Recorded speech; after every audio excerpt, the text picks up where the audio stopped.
Quantes coses que et preguntaria ara, abuelo.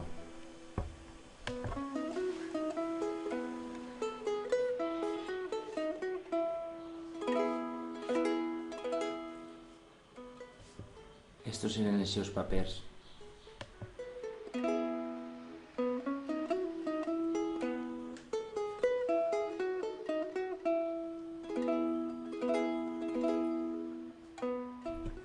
El abuelo no deixa mai que ningú tocara esta carpeta.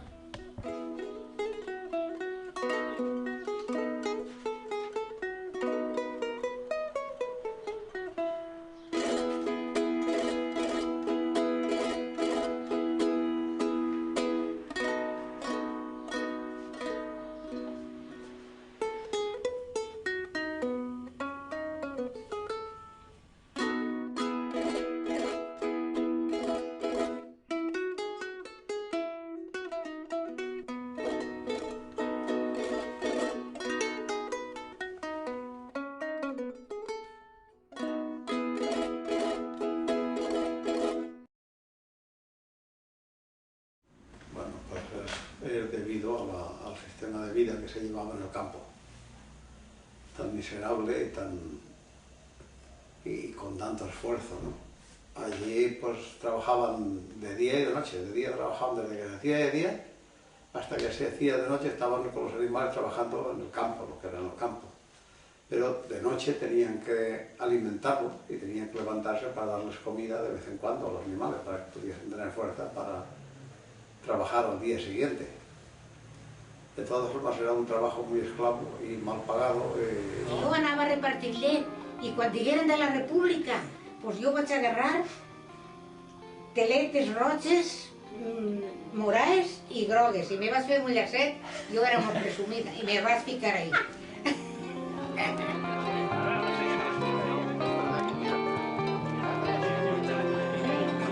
Claro, allí salía la gente, hicieron manifestaciones de alegría.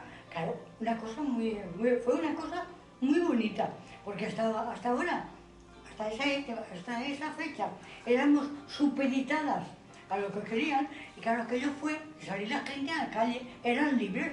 Jo nasc en el 38, entonces jo, com me sent república, perquè me van parir en la república, continue sent república. ¡Viva la república! ¡Viva! Todo el mundo estaba dispuesto a dejarse matar por defender la república. Quan veia la república, els trens venien de València. Hasta en el techo dos plens en banderes republicanes cantant la marsellesa que cantaven. A la plaza de Emilio Castelar. Va de un momento a otro, se va a proclamar. La gente bailando, gritando, ¿sabes? Han guanyat. Traíamos cada día, ¿no? De locura. Aquello fue muy bonito. Nosaltres estàvem així en la República, i a sobre a la zona roja i en tots rojos. Jo nascí el 14 de març de 1934. La guerra començà en el 36. Això no era res, això era la República, el que era entonces. ¡Qui Así tots eren socialistes. En l'època ella, així no n'hi havia ni dretes ni la mare que va, així tots eren socialistes. Mon pare era socialista, mon tío era socialista, tot. Un país no puede ser libre si no es culto, si no tiene una instrucción que abarque las masas. El ser republicano, la verdad que para todos nosotros era acabar con toda la situación que había en la época de la monarquía y sobre todo acabar, aparte con la falta de derechos. Porque queríamos que la República hiciera de España un país moderno y no una cosa que estábamos en la Edad Media. Entonces, Luis Vives, yo en el cuarto curso ya me afilié a la Federación Universitaria Escolar, a la FUE. O sea, nosotros luchando al lado siempre de la clase obrera, de todos los movimientos sociales de Valencia, que en aquella época eran de AUPA. Las manifestaciones nuestras eran reivindicaciones de tipo escolar, reivindicaciones de lo que era la FUE en sí. Que lo que hizo la República fue una obra ingente en 2 años y medio. Se convocaron las elecciones del 36 del Frente Popular. Íbamos a dar mítines para la campaña electoral del Frente Popular, defendiendo las ideas cada uno del partido al que pertenecía. Lo que la República se propuso hacer por la vía reformista, a mi juicio en los años 30 no tenía otra solución que la revolucionaria. Como los maestros de la República.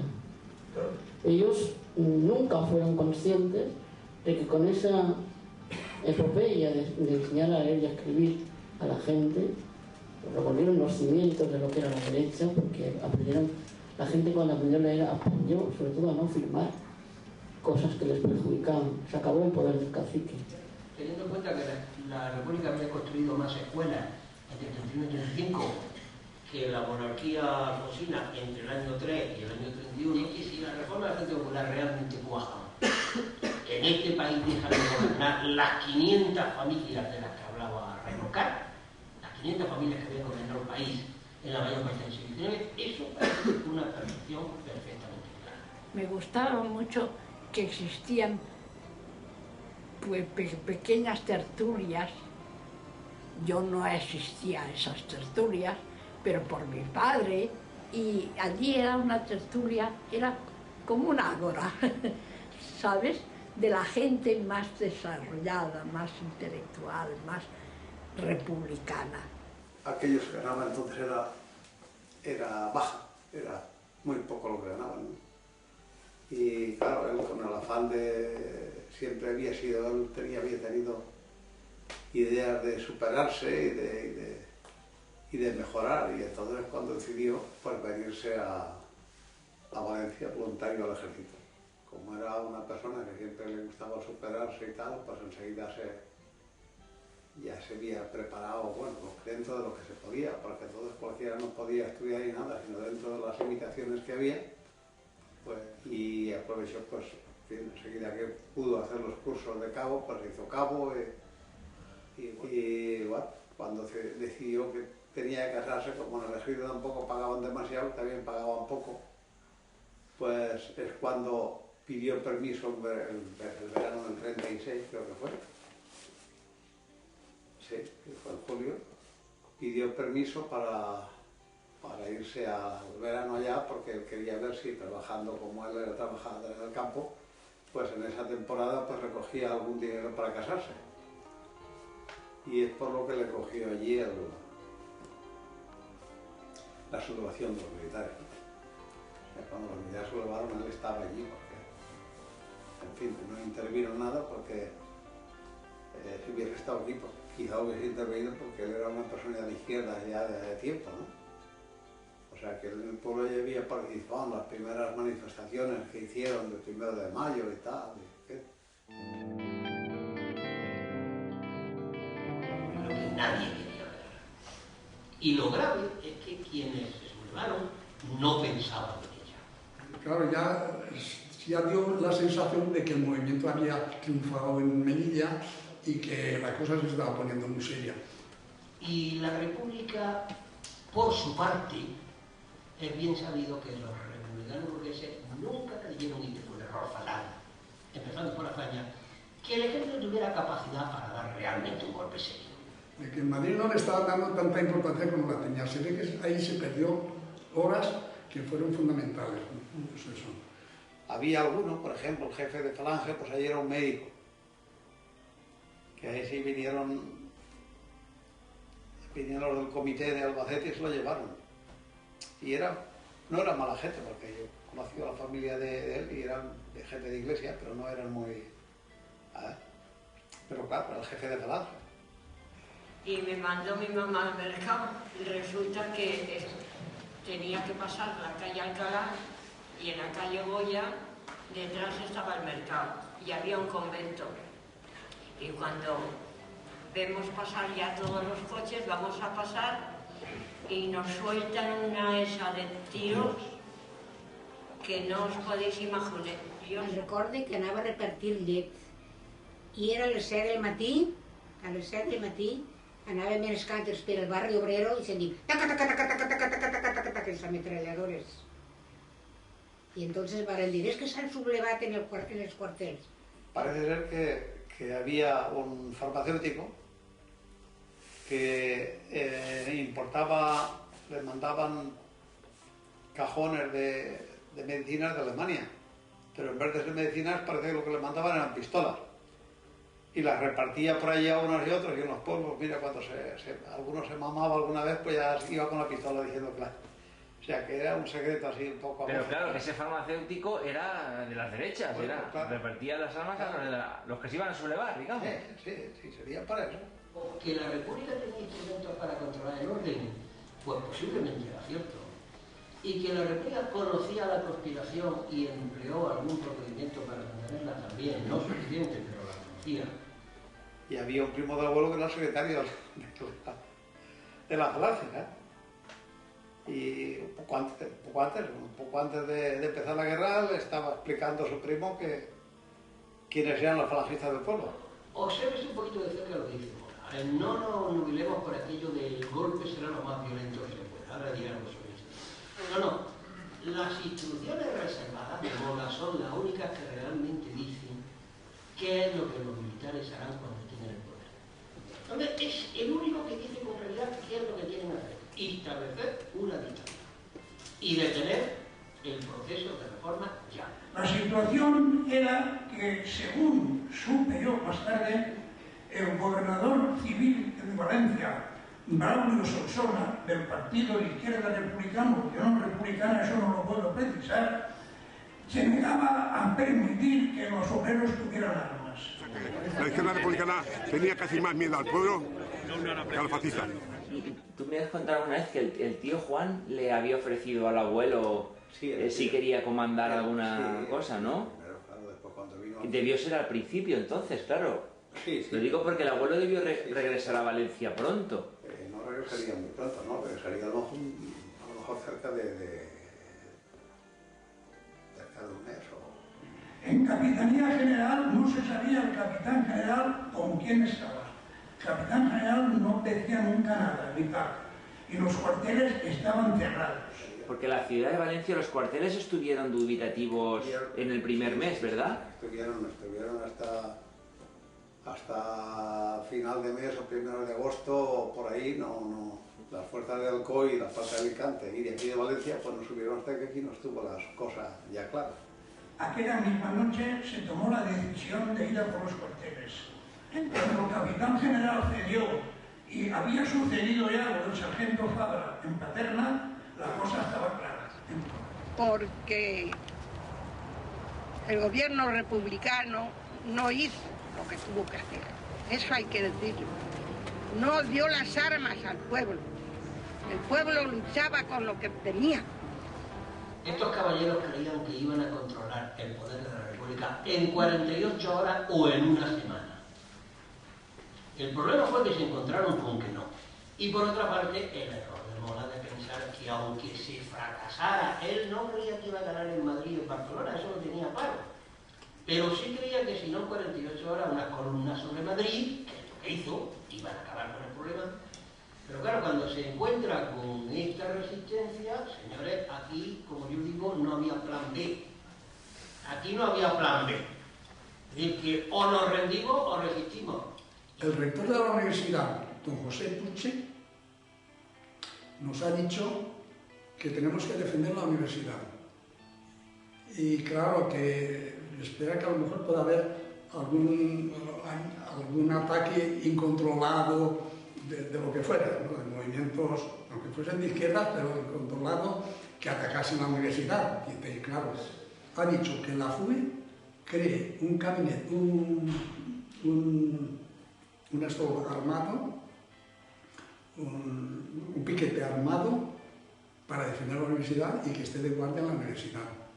A los 4 o 5 días, o 6 días, o 7 días, eso yo no me acuerdo, pero estuvimos hasta que don José Puche dijo, ya no es preciso, ahora se hacen cargo las autoridades militares, bueno, las autoridades de orden público, más que nada, ¿no? Como aquello también quedó en poder de los nacionales, o sea, de los nacionales, de los fascistas, vamos, de los sublevados. Como los sublevados hicieron tipo la sublevación en Albacete y en varios pueblos de por ahí, ¿no? Pues hasta que subieron de aquí de Valencia, que se aclaró la cosa, pues entonces aquello estuvo así que no estaba claro. Entonces él, cuando llegó aquí, que lo movilizaron, es cuando ya se aclaró la cosa esta, que subieron hacia Madrid las fuerzas de aquí, emigraron a Albacete, Ciudad Real, algunos pueblos que había por ahí, que eran cabos, los habían ascendido a sargento. Pero el abuelo no lo ascendieron porque no estaba aquí. Y entonces es cuando se aclaró aquello, cuando inmediatamente lo llamaron a él, es cuando vino. De ahí por menos 3 semanas tardaría. Ya al 1-2 de agosto, que es cuando el capitán Fabra se hace dueño de la situación del polvorín de Paterna. Així, quan va començar la guerra, els anarcosindicalistes se ficaren d'acord amb el sargento Fabra i són els que assaltaren el quartel. ¿Se'n recordeu? I feren moltes fechories també. Asaltaren el quartel y agarraren les armes. Claro, entonces con ese material ya se pudo hacer lo que se hizo, que era armar a mucha gente obrera. Entonces, a lo que voy, cuando llegan mediados de octubre, toda la directiva de Alfredo, entre eso estaba comprendido yo como natural, y otros militantes, lo calculo fuera de la directiva unos 40 o por ahí, nos afiliamos como voluntarios a las milicias. Mi padre estuvo por ahí por Valencia y luego estuve en Villarrobledo. En Villarrobledo donde fue mi madre a verlo. Y allí me hicieron a mí. Allí me hicieron a mí, estuvo mi madre 8 días y allí me hacen a mí, mi mamá se viene.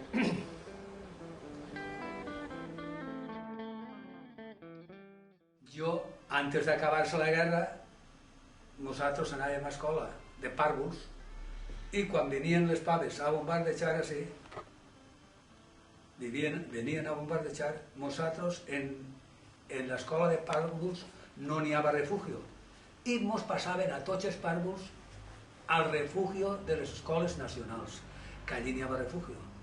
Mos portaven allí i allí estaven tots, un plorava, l'altre se cagava, l'altre li pixava la munta. I allò, que nosaltres apujàvem, si nosaltres quan estàvem en la cova, allà dalt, apujàvem a veure els avions que passaven. Què? I dius, mira, anem-se'n, que m'ho van a bombardejar. Res. I ells allí no bombardejaven. Mis hermanos estaban en la guerra en Madrid, mis 2 hermanos mayores. Entonces, en Madrid fue el más perjudicado desde el principio. El más bombardeado, el más... Carruatges que anaven per allí morts per el carrer, persones mortes.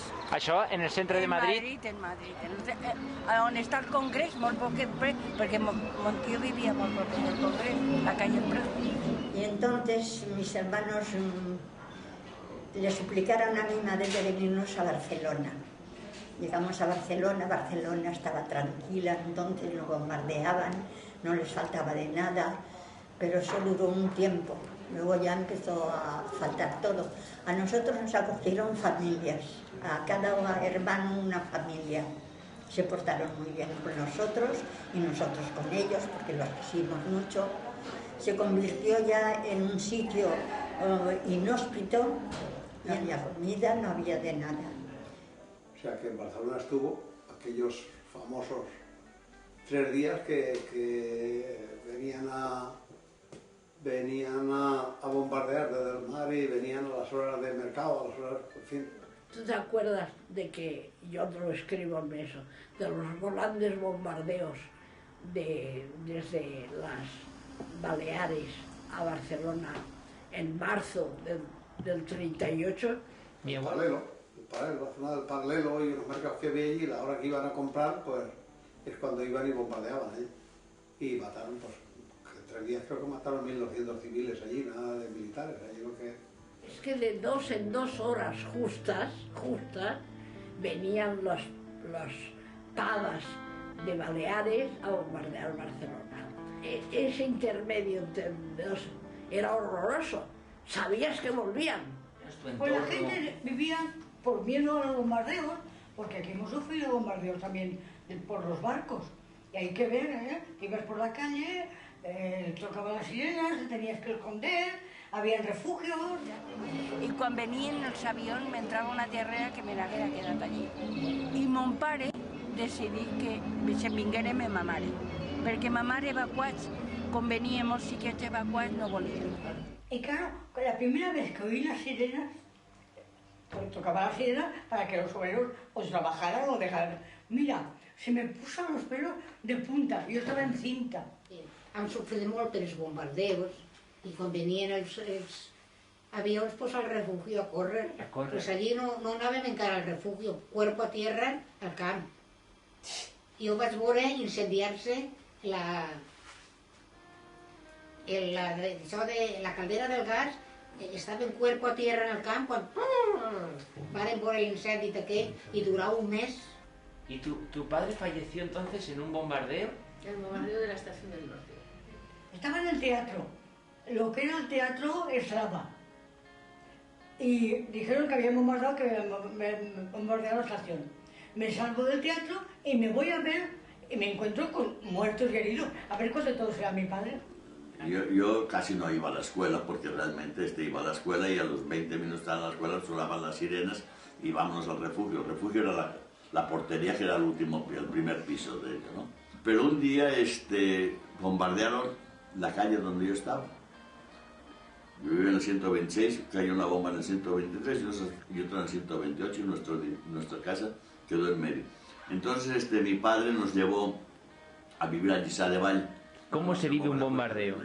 Fue terrible porque nos asomamos, mi madre y nos asomamos al balcón y vivíamos como ríos de sangre y agua y gente tirada en la calle. Aquello fue una masacre, una masacre. ¿Tu marido que durante la guerra qué hacía? Era capitán. ¿Era capitán? Era capitán de Carabineros. Entonces estaba en el frente. Estaba en el frente de Guadalajara. En Guadalajara. ¿Recuerdas con qué brigada o con la 62 Brigada Mixta de Carabineros. Y era del SIM. Fue el director del SIM. Sí. Del Servicio de Investigación Militar. Que el trabajo que habían podido tener a nivel de los servicios secretos nunca dijeron nada, ¿no?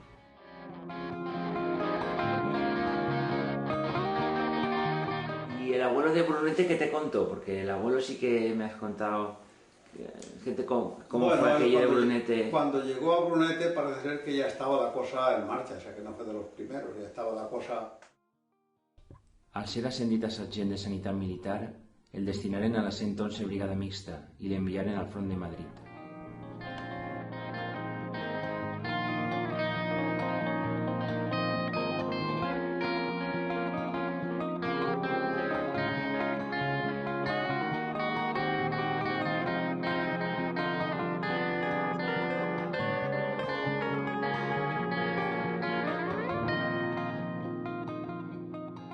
Volia sentir el que havia sentit l'abuelo, veient caure els seus companys, ferits o morts. A la 111 li toca prendre Villanueva del Pardillo. Es la segunda marcha memorial que vamos a realizar y podemos decir que este camino fue recorrido por la 11 Brigada Internacional.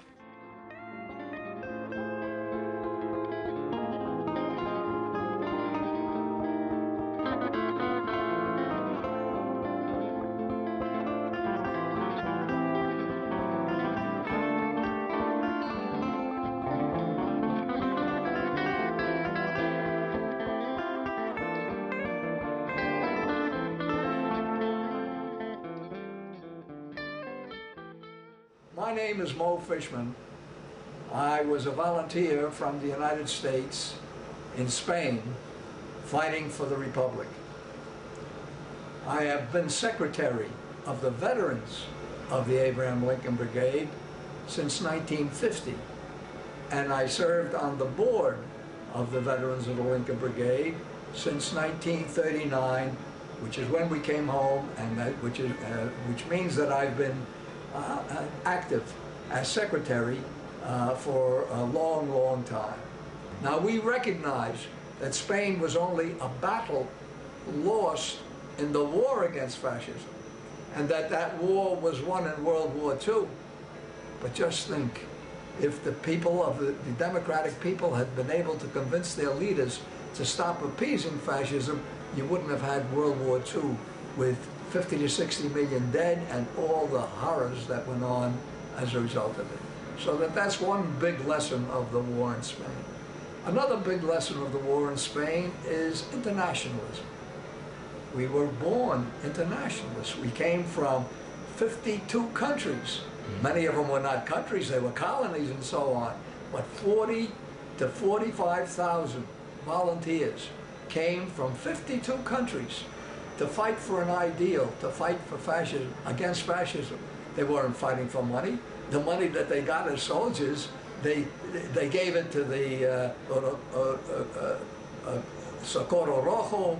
They gave it, if somebody got leave to go into town, they chipped in the money so he could go and buy a decent meal in Madrid or Valencia or wherever they went on leave. So that's one other lesson, is the internationalism. Aquí están sentados la delegación rusa y aquellos pilotos, tanquistas, artilleristas, traductores, marineros, que han ayudado a la causa de la lucha de España, y quiero darles una cita histórica del general de la Brigada 35 Svetchersky, Walter, que dijo: agradecemos al pueblo español por habernos permitido luchar contra el fascismo en tierra española. ¡Viva la Brigada Internacional! Tuvimos una preparación ahí en Ciudad Real, muy buena, y ya nos destinan, entonces ya fuimos directamente a la ofensiva de la Toma de Teruel. Y entonces me dijeron que tenía que ir a Barracas, o sea, me dijeron por dónde, que tenía que ir a Barracas, y que allí ya me darían una misión y tal. Y que la emisora que estaba funcionando en el seminario teníamos que localizarla. Y localizarlo lo tenía que hacer yo. Y el destruirlo lo tenía que hacer el teniente de artillería. Y cuando yo entro al seminario, todo destruido, la mayoría destruido, y claro, allí veías heridos por todos lados. La primera impresión fue que subiendo había unos escalones, y allí sentados había gentes, y había uno que me coge el piano, ¡ay! Y, claro, chillando, y era un guardia civil, y tenía una pierna destrozada. Él decía el abuelo que hubo un grupo que llegó allí al hospital, donde estaba él, y dice que me preguntaban, ¿cuándo nos fusilan? ¿Cuándo nos fusilan? Decían los que estaban los prisioneros. Prisioneros. Y el abuelo dice, no, aquí no fusilamos a nadie, aquí el que tiene algún delito se le juzga y después, si hay que fusilarlo, se le fusila, pero de momento aquí no se fusila a nadie, ¿no? Se ve que les habían dicho a ellos que en el momento que los cogían los fusilaban, ¿no? Y bueno, los que estaban heridos pues los tiraron, y después pues ya iba cada uno donde le llevaba. y miles. Niños, allí los niños ni lloraban. Es que era algo, un silencio, claro. Entrábamos nosotros y se daban cuenta de que entrábamos nosotros, por lo visto, ¿no? Pero un silencio sepulcral. Y la impresión que yo tuve es que muchos de los niños que yo miraba estaban muertos. Mire, me acuerdo con mucha pena, porque es que, con mucho susto, porque es que entran los soldados con las bayonetas, apuntándonos así, con las bayonetas, que es la punta de la espada. ¿Usted lo recuerda eso? Lo recuerdo, como si lo viera ahora. Ellos, los soldados, como hacía mucho frío, todos así muy tapados, pero con un genio, todos fuera, aquí mucho bombardeo, todos fuera. Imperaba más lo que había visto que no, a mí que me importaba ya la emisora, donde había estado. En este papel sobre la batalla del Ebre, de Shaw, mi amigo compañero el capitán Palacios cayó prisionero y fusilado al día siguiente por el enemigo.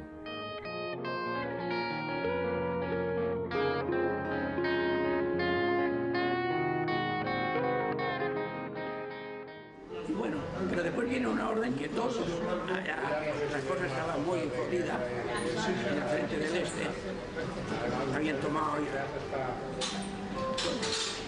y a mí me mandaron a la cuarta compañía del cuarto batallón de la primera brigada, eran todos gallegos, pero nosotros pasamos relativamente tranquilos. No es distinto que cuando tú vas a saltar una trinchera enfrente y tú sabes que te están esperando, porque ahí ya el batallón especial que había pasado antes ya había enmudecido a las ametralladoras y ahí hicieron la señal para empezar a pasar con las barcas. Yo pasé con las barcas. Continuamos andando y estuvimos andando de toda la noche y la mañana al día hasta llegamos hasta cerca de Gandesa y tomamos la sierra de Pantol y la sierra de Cavalls.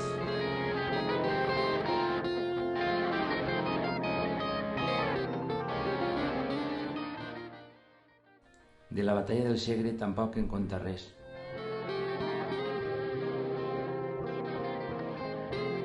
Lo único que explicaba es que cuando fue ahí a Balfogona de Biocor, que tenían ahí creo que había un balneario o algo allí, y tenían hecho un hospital. Pero parece ser que lo mandaron ya como, allí sí ya era teniente allí, lo mandaron a él como para que pusiera un poco de disciplina, porque la gente allí se iban y estaba aquello medio, hacía cada uno lo que quería y total, ¿verdad? Una de las primeras cosas que ellos enseñaban, y que habían aprendido era manejar las camillas y cómo sabían de panos heridos, los vendajes, las primeras curas y necesitaban alguna cosa, eso todo ellos lo sabían. Y ya el abuelo ya se había venido ya cuando cae Barcelona el abuelo ya se había venido a Valencia. Sí, ya estaba. ¿Y cómo fue? ¿Tú sabes cómo fue esa gestión? Bueno, esa gestión se la hizo el tío desde aquí, con unos jefes del ejército.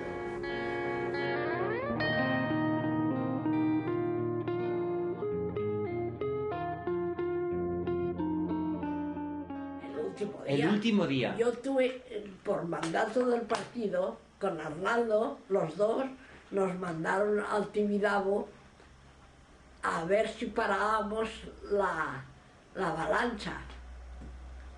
En plan mitinero, en plan de eso. Aquello no lo paraba nadie. Nos volvimos a Horta y no quedaba nadie. Ya se habían ido. Y quedamos Arnaldo y yo. Yo hasta una maletita, hasta esa maletita había desaparecido. Nada, no quedaba nadie. Ni un coche, nada. S'havien ido todos. El cas és que quan se n'anaven a anar tots fora, ell arreglava els papers als que se'n tenien que eixir. No sé el que faria. I quan ja se n'anava a anar, me digué, no queda ni un paper, no va passar res, no van agarrar a ningú. L'últim vaixell que surt de València fins a l'exili, va ser el que se n'anaren molts pares. Això va ser moments antes d'entrar els feixistes a València. A tiro limpio por la calle ya, porque el ejército ya había entrado. Y bueno, pues hay que salir de aquí, como sea. Salimos de allí, pero la cosa estaba muy negra, y tan negra, ¿no? tiros, bueno, tiros. Porque había gente que se defendía. No, el propio ejército de la República. Estaba en la ciudad todavía. Sí, claro. Retrocedía. Pero se defendía mal, con pánico. Había quien no se defendía, tiraban eso y se iba, ¿no? Pero había quien quedaba. Pero los otros sí que disparaban a matar. A matar. Me digué que se n'aniria. I me digué el barco que se n'anava. Diu, el barco que se'n va esta nit, o que se'n va demà, ixe segur que l'agarren en un Alicant. I com va veure les coses mal posades, en ese barco se n'anà ell. Que en ese momento crucial, una camioneta de guardias de asalto, a todo meter, y Arnaldo y yo no se nos ocurrió otra cosa que ponernos en medio de la carretera. Bueno, nos jugábamos el pelo porque aquellos podían no parar, porque iban a una leche tremenda, ¿comprendes? Entonces, pues vino un señor, nos montó un día en una camioneta y se llevó a mis hermanos y luego nos encontramos, nos costó mucho, nos encontramos en la frontera. Ralentizaron la marcha y prácticamente en vilo, no sé cuántos brazos, nos subieron a él y a mí. Multitudes, la gente que huía de Barcelona. ¿Por la carretera? ¿Carretera con asfalto, asfaltada o...? Hasta Gerona, ¿comprendes? La gente huía. Y en ese barco dice que todo rompiendo, los pocos, él me lo contaba, 7 años después. Todos los que iban rompiendo todos los papeles que le daban. Y allá en la frontera estuvimos 3 días hasta que una señora francesa nos cruzó la frontera en un camión, porque aquello además bombardeaban continuamente, de noche y de día, porque estaba así de gente, de niños, mujeres, hombres, de todo.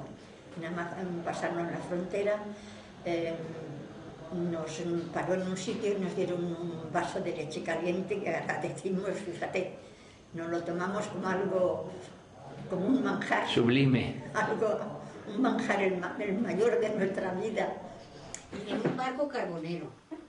Y aplegaren a Marsella y desembarcaren en Surmer, en un camp de concentración. I ells apleguen al port de Marsella. Una vegada passen allí, pues apleguen al port de Marsella. I en aquest moment els pares els separen. Els homes van a un puesto i les dones van a un altre puesto. Mon pare se'n va a Sant Ciprià i a ma mare i a la meva iaia i al nen els envien a Gelés. Y luego, pues claro, en Francia tuvimos 3 años y medio y fuimos de campo de concentración en campo de concentración. Jo soc dels que estan en les flassades, en les mantes, en les clots a la sorra, en els fils de ferro, de separar entre uns homes i uns altres, i jo naix que en aquest moment soc prematur, per les circumstàncies de guerra. Argeles fue el campo donde más sufrimos, fue en Argeles. Allí sufrimos mucho y pasamos muchísima hambre y muchísimo frío. Y allí, pues, diu que anaven a caminant i del cólera se anaven morint els homes. Y la pequeña 4 años, que cada momento te pedía pan, que tenía hambre, y los 5 mayores no comíamos pan para dárselo a ella. Pero luego se nos llevaron a Orán y allí estuve yo porque iba a coser la ropa y me llamaron para que marcara la ropa. Allí había un hospital, pero no podían ir los hombres allí, solo las mujeres y los niños. Los hombres se tenían que morir, si se morían, o se enterraban en un campo cualquiera y ya está. Mi padre se llevaron a otro campo de concentración a las Yeles. Mi madre y mi hermano y yo fuimos a la Rouen y allí murió mi hermano Rubén.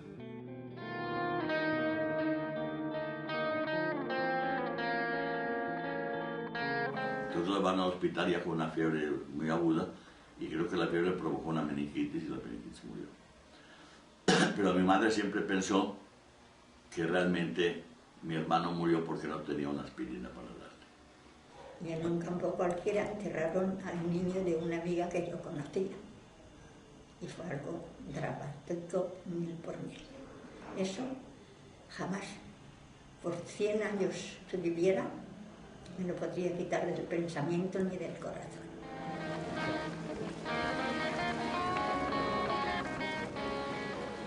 Mi madre se había pasado desde Barcelona andando. Tuvieron que alquilar un hombre y con una niña que llevaban, que era la pequeña de 3 años, se vinieron andando por las montañas, por todas las montañas, hasta llegar a Francia. Pagaron un hombre en España y pagaron otro en Francia para que les llevara por los caminos donde no había vigilancia. El camp de concentració d'Argelers. De lo que va patir allí? Ui, mare, el que van patir, sí, molt, molt. Amb el fred que feia i la tramuntana i no tenien cap barraca ni res. El tio Juan havia estat en el camp de concentració d'Argelers-sur-Mer, en el sud de França. Mai havia sentit parlar dels camps de concentració en França. El govern francès tancant ells als republicans.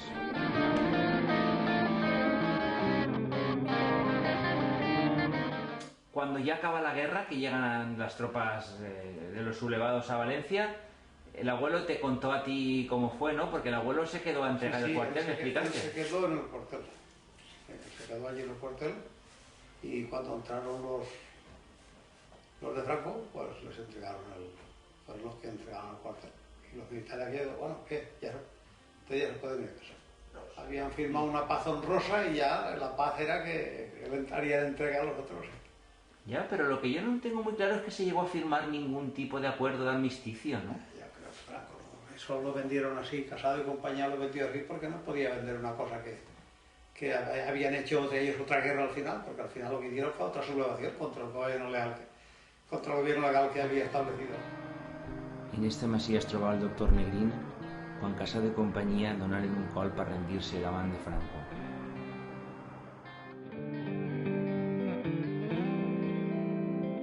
Cuando se juntaron y las conversaciones tuvieron, que no las tuvieron con Franco, las tuvieron con algunos representantes de tercera categoría.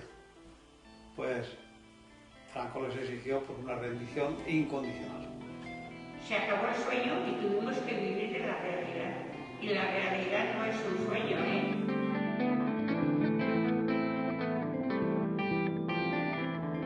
Es que el abuelo va ser más honrat, que era ton pare.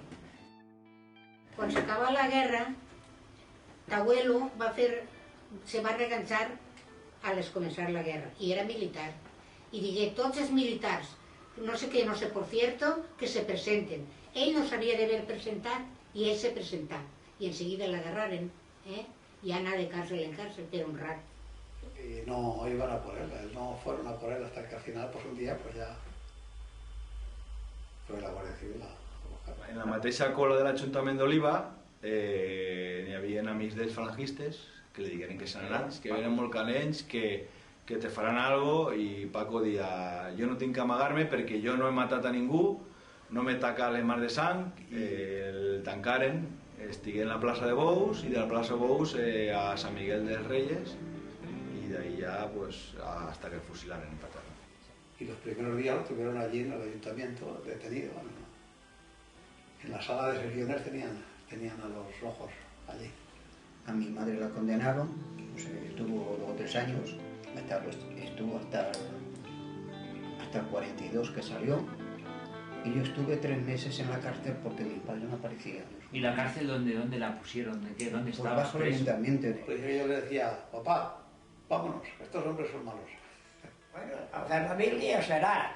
Un buen día me digo, ya no voy a preguntar. Eugenio, vine para acá, sí, al calabós. ¿Calabós? Bueno, allà hi me tanquen, el calabós. I jo entra a també, i jo dic, bueno, què passa si? I ningú me diria res. Ahí me posaren, para justificación, enemigo del régimen franquista. Pero estaba vivo. Estaba vivo y... En junio del 39 me cogieron y me llevaron me denunciaron y me llevaron, que estuve en la cárcel Modelo. Yo ingresé el día 5 de agosto del 39 i me soltaren el 12 de juny del 42. En el centro había un caldero donde allí había que hacer las necesidades. No había comida de nadie, no daban comida.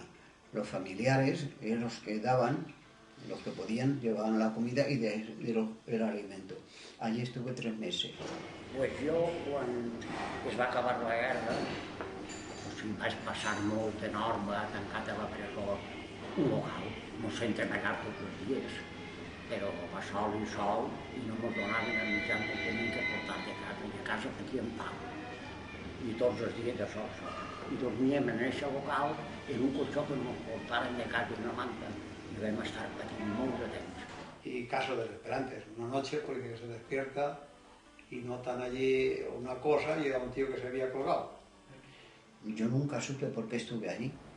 Hasta que a 6 meses agarré, me envié nada, arregla que te vas a Montolivete, la cárcel militar, que era Montolivete. Y allí, entré allí. Un buen día, pues se lo llevan. A mitad de camino, pues los paran el camión y que bajase que para aquí, para no ir tan lejos. ¿Los mismos que iban custodiando el camión? Sí, sí, los que llevaban el camión, sí. Que eran falangistas algunos, habrían. También habrían guardias, ¿no? Sí, era. Pero iba un cabo, creo que era el cabo sargento del pueblo. ¿Sabes? Y aquel le dijo, oye, aquí no baja nadie, aquí el responsable de esto soy yo. Y estos hombres van a donde tienen que ir a Albacete, yo hago entrega de ellos a Albacete.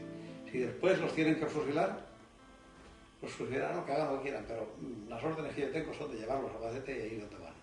Porque los otros lo que querían es parar y... Tirarlo, claro, sí es.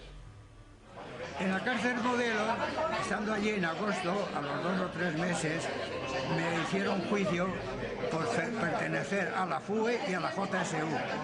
Y entonces me pidieron 12 años de pena, pero me la redujeron a 3. ¿Y qué te contó el abuelo de Ocaña a ti? ¿Qué recuerdas que te contara de su estancia en Ocaña? Pues eso, que no se podían ni mover cuando se dormían, tenían que dormir de lado porque si dormían así hacia arriba no cabían. Allí es que hubo mucho tomate y en Ocaña y además también fusilaron a mucha gente. Conta Miguel Núñez com el retor d'Ocaña era uno de que donava les palisses i a banda li agradava donar el tir de gràcia després de les execucions. Miguel Hernández li dedica estos versos: Más negro que la noche, menos negro que su alma, cura verdugo de Ocaña. ¿Tú sabes lo que es el paludismo? Em va preguntar l'abuelo un dia. Una enfermedad contagiosa, li vas dir jo, i es va riure. A palos, a palos. En Ocaña nos mataban a palos. La primera fosa se abrió en el 39, que fue cuando empezaron los primeros fusilamientos en lo que ellos llamaban el correccional de Ocaña. Y se sellaron en 1945. Y los 2 últimos registros que tenemos nosotros de ejecuciones de presos políticos son de 1954. Antes d'això, jo quan entré no havia passat, però antes me contaven que allí tots els dies hi havia saca per a fusilar en Paterna. Tots els matins, a les 6 del matí o 7, eren uns passillos enormes perquè allí dormien en passillos i tot, perquè no cabien els celdes que hi havia. Allò antes era de monges. En una celda que estaban varios políticos de la tercera galería, planta baja, estaban, entre los que yo recuerdo, estaba el que fue alcalde de Valencia, Molina, el diputado por Alcira del Partido Socialista, Isabel Escandell Úbeda. Peseta Lisandre, eso es. Todos los fueron, menos al alcalde Molina, a los demás los fusilaron. Molina també va ser afusellat. El doctor Peset era el presidente de Izquierda Republicana en Valencia. Y el tío Juan era el responsable de las juventudes de Izquierda Republicana. Esa era la relación que tenían más, ¿no? Entonces, durante la guerra, como el doctor Peset no daba abasto, que estaba siempre arriba y abajo en los hospitales de militares que había, pues no podía dedicarle al partido el tiempo necesario, ¿no? Entonces casi el que llevaba casi todos los asuntos del partido pues era el tío Juan. I després, quan la quinta, pues resulta que a mi em van tirar un camp de concentració. Y luego ya después de Ocaña, está ahí un tiempo, ¿no? Sí, no estaría mucho tiempo. ¿Y se lo llevan? Ah, ya se lo llevaron a norte. A Oviedo. Él estuvo en Oviedo. En la reconstrucción de Oviedo estuvo. En un batallón de estos... De trabajo, sí, en un batallón de trabajadores. De trabajadores. En el número 90, que dicen ellos dicen que no existe o que no hay datos. Pues el número 90. Creo que fue el 40, llamaron por el Franco, llamaron de una vez a 3 quintas, 39, 37, 38 y 39, para hacer el servicio militar. Y yo, como había estado en la cárcel, nos llevaron a un batallón de trabajadores, el 93, que se titulaba 93 Batallón de Trabajadores Penados. Però ens pugen del coll a Xàtiva i a Xàtiva ens porten en pleno fred a Madrid, al camp de concentració de Miguel de Unamuno, que era la central de tots els camps d'Espanya. Que fuimos, nos concentraron en Madrid y el primer sitio nos llevaron a Peñaranda de Bracamonte, en Salamanca. I allí hi havia un camp gran de terra, el camp de l'Embrat. Nos entregan paso ligero. Venga, paso ligero hasta que caigan muertos en tierra. El trato fue que allá donde íbamos, siempre llevábamos escoltas con unas vergas que le llamaban del pijo de los toros, habían vergas. O sea, he vist en damunt de la neu un sargento Oso y varios més escoltes de gran, el cinto pegant en una verga i per la part de l'ull a volta no pegant i destacaven un llibre de la neu. Crims. I tot el dia damunt de la neu, per la nit, un caso de ranxo que era Jauló. I per la nit mos fem pujar a 5 pisos que hi havia, ese de pis i nou, i a cada piso 2 escoltes de Franco, 2 soldats, pegant-nos. Venga, deprisa, nos xapaven uns nosaltres. De dalt nos feien tornar, avall i pegant-nos. Luego fuimos, mi compañía, a Toledo para construir la Academia de Infantería, al estar en la cárcel de Toledo destruida. Portaven uns 5 quilòmetres a una cantera a treballar tots formats a la cantera. El poble ese día Lugo de Llanera. ¿Y qué hacía? ¿El abuelo te contó qué hacía allí en Oviedo? Pues sí, reconstruir. Creo que estuvo en la catedral. Viven més alt, uns quants mesos, patint, rabiat i misèria, de camps en moció. I allí, una vegada que es va llevar la vida. Tu què hagueres fet si t'hagueres quedat en 4 a Xina, sense jornal, a fer bugades, ma mare, per una peseta? Anava a casa dels notaris a pegar pisos. 15 dies després d'estar mon pare afusilat, mos varen obligar a batejar-nos i vàrem ser batejats per Emilio Lazo, que era un arzobispo de l'època, I, claro, com érem fills de rojos, el pare fusilat, ens varen portar els 3 fills i ma mare en 6 guàrdies civils, 3 en cada costat en els mosquetons. I és que una dona, la Son Encarnació, la cairera, i va dir: deixeu aquests xiquets que esteu tratant-los com a criminals. I ahir va ser hasta el bateig. Caramba, quan ja s'havia acabat la guerra i entràrem en el 40, 41, 42, és quan vingué la fam de veritat. I entonces, pues, así tot era a base de cartillas de racionament, tant com papá, para todo. Y la única paliza que me han pegado en esta vida fue porque había una lata de sardinas en el armario y yo no las había probado. I tu tenies el teu racionament, però pagant-lo, perquè no era que te lo donaven de baix. Tenía que pagarlo. A la que me pongo en la silla y me pongo allí para coger un bote de sardinas y tal, llega mi tía y empieza de esa izquierda, porque entonces, claro, es que había tanta necesidad y tanta... I menjar-me corfes de plàtano de terra, menjar per un altre i jo menjar-me la corfa de plàtano. Això ho va fer jo. Hòstia, diran, tant. Esos son los recuerdos que yo tengo de la guerra. Todos desagradables y fue un valle de lágrimas, hay unos años, un valle de lágrimas en la familia, la abuela siempre llorando, el otro...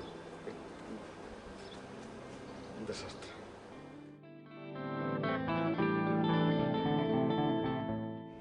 Mi vida pues está inmersa en toda la trayectoria de un pueblo que no sucumbió a pesar del aplastamiento del ejército republicano por el fascismo, no ha sucumbido y siguió luchando. ¿Eso no te lo ha dicho a ti nunca el abuelo? Sí, eso me lo ha dicho ahora cuando lo he preguntado yo.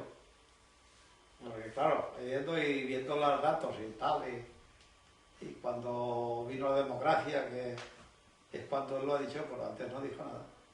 Fundamentalmente había un objetivo, era acabar con el sistema franquista e establecer la democracia, establecer la república, concretamente la república, que era lo que nos havia la pelota.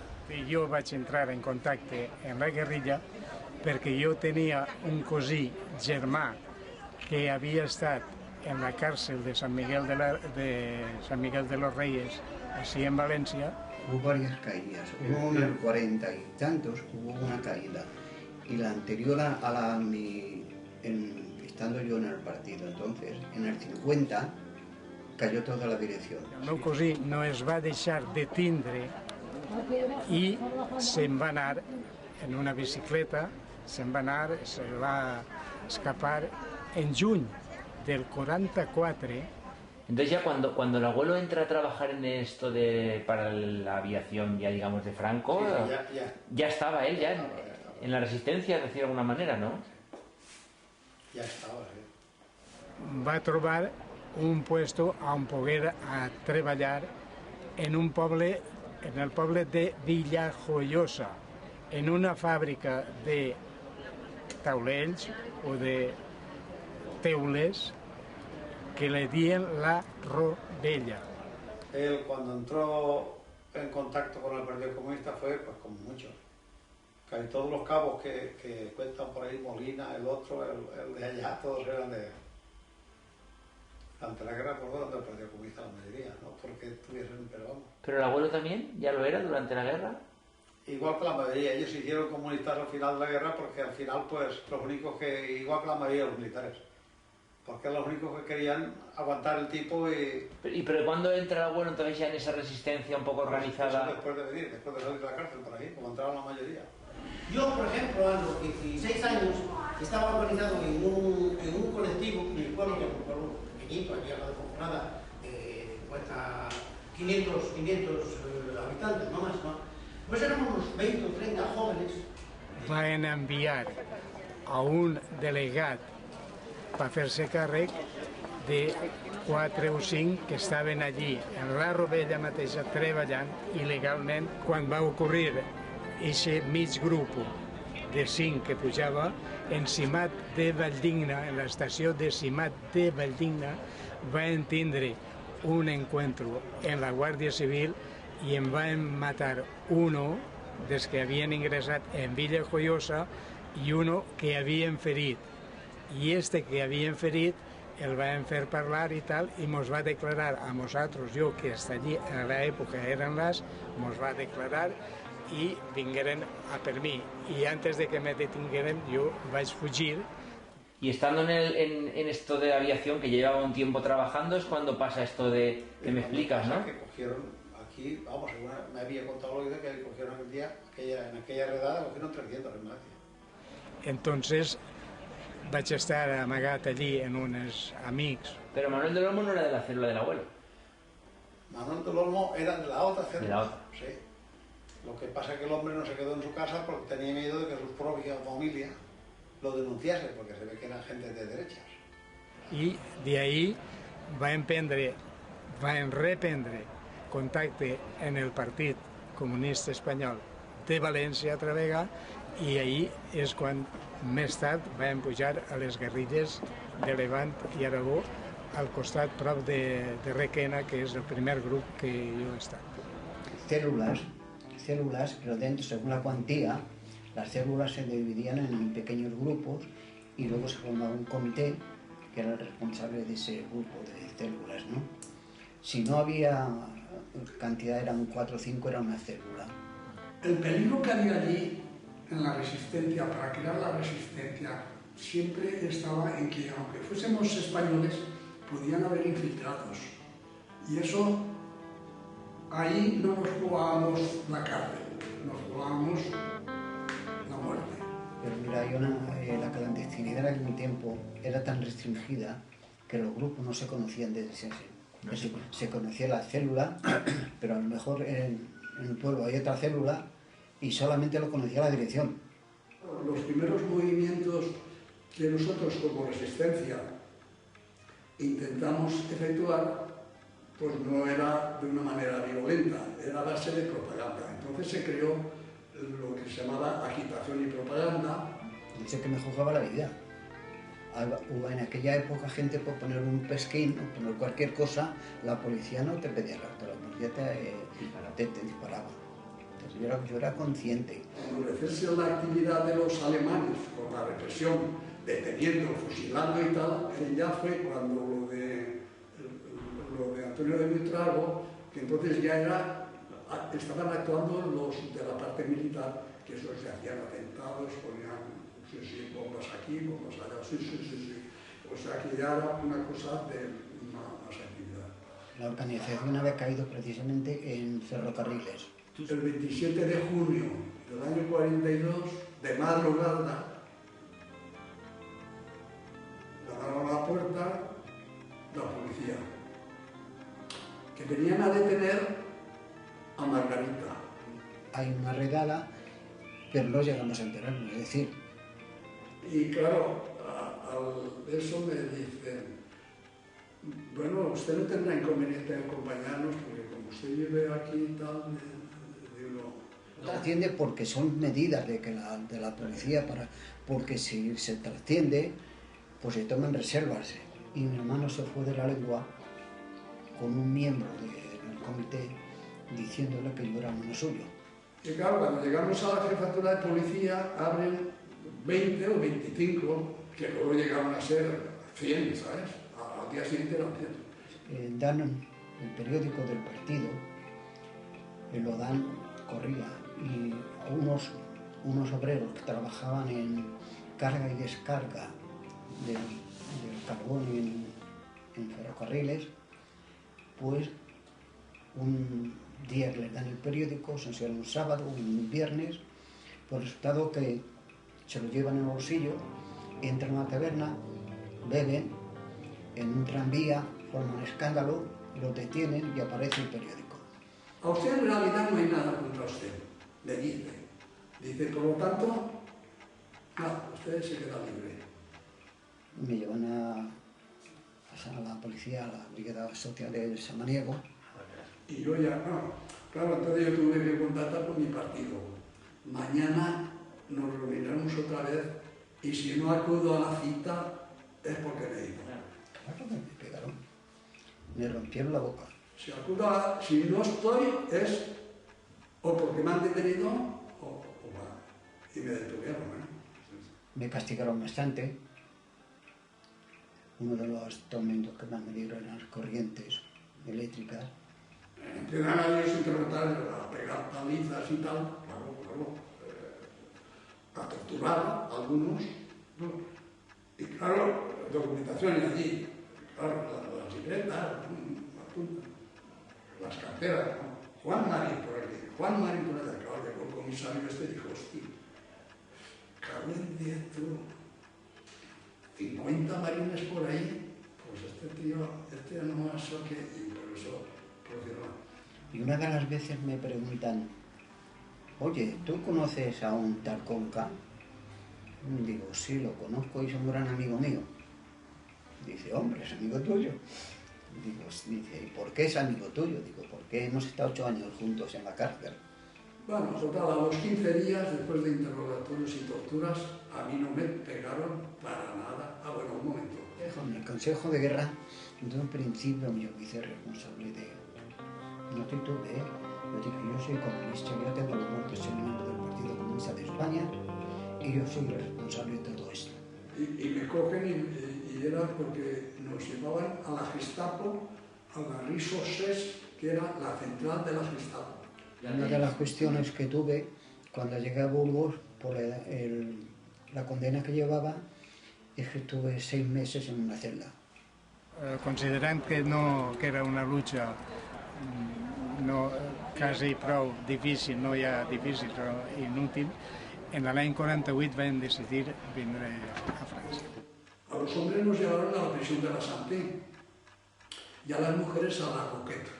La última montaña era empinada, difícil. Mi celda era la división 11, celda número 42, 1142. Y así la tuve los 2 años que estuve allí.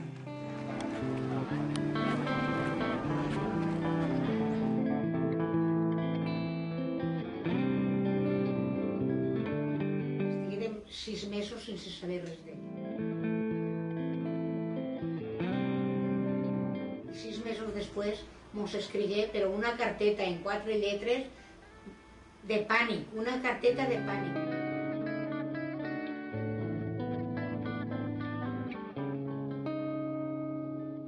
Ara que m'havia fet gran, em donava compte de lo que significava l'exili. Necessitava anar a Mèxic i veure què és el que havien sentit els meus tios.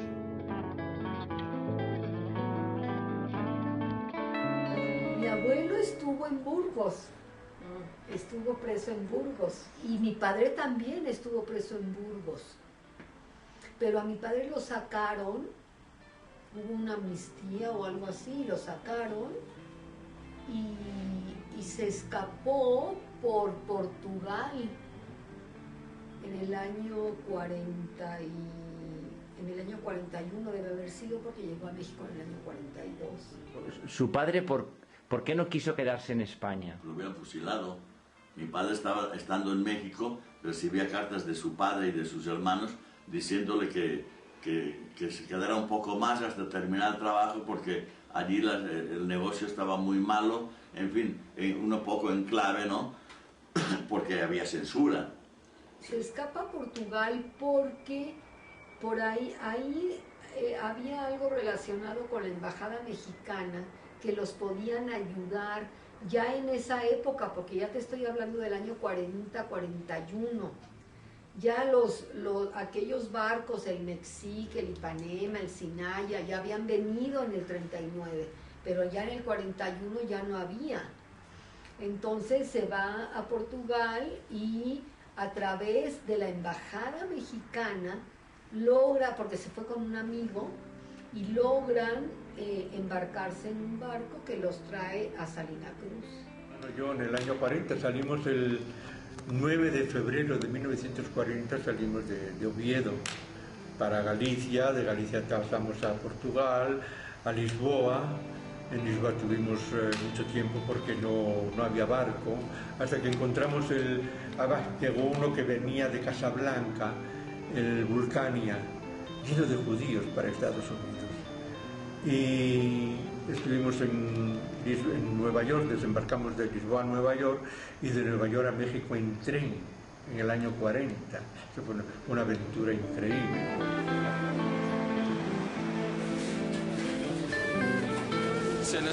A raíz del apellido Villarías, que era un apellido identificado con los rojos, tuvieron problemas para salir de España, entonces tuvo que salir mi abuela con mis tres tíos, mi padre y 3 tíos, eran 4 hijos, salieron de España con el apellido de soltera de mi abuela. Y ya después, en el año 43, mi padre y mi madre pudieron salir de España. Viejo, un barco de carga que no estaba preparado para eso, pero en fin, tenía bodegas y en las bodegas hicieron literas y allí nos fuimos a dormir. Lázaro Cárdenas, que jo tinc encara algun artícul per allí, els va donar llibertat per entrar en México. Tenía que parar de vez en cuando para quitar el agua que se metía a las bodegas y todo el mundo se asomaba al barandal del barco. Entonces el barco se empezó a hacer así y se embarrancó en un poco de arena. El capitán pegando gritos que se fueron del otro lado, llegar a Veracruz, creo que se le acabó la gasolina al barco y fuimos a Santo Tomás a que le cargaran gasolina, no sé qué, o carbono, no sé, ya fuimos a San Tomás, después ya llegamos a Veracruz. A mi padre lo llevaron a Saltillo. ¿Cuántos días duró? ¿Recuerda cuántos días duró desde Burdeos a...? Como 3 semanas duró, más o menos. Al port de Veracreu arriba el Ipanema, el barco del tío Juan. Allí tenia que començar una vida nova, des de zero. I després ja vingué el casament per poder. Sí, això... Casi un any preparant-se el casament. Mis padres eran... Bueno, mi padre era exiliado y se casó por poderes con mi madre. Com volgué, el meu nòvio m'ho digué per carta, que volia que fos el meu germà, no volia que ningú ho representara. Se casaron por poderes, te voy a decir por qué. Porque mi madre no podía salir de España en el año 44, pon tú, porque la tenía que reclamar algún familiar fuera de España. Y mi madre no tenía ningún familiar que hubiera sido exiliado.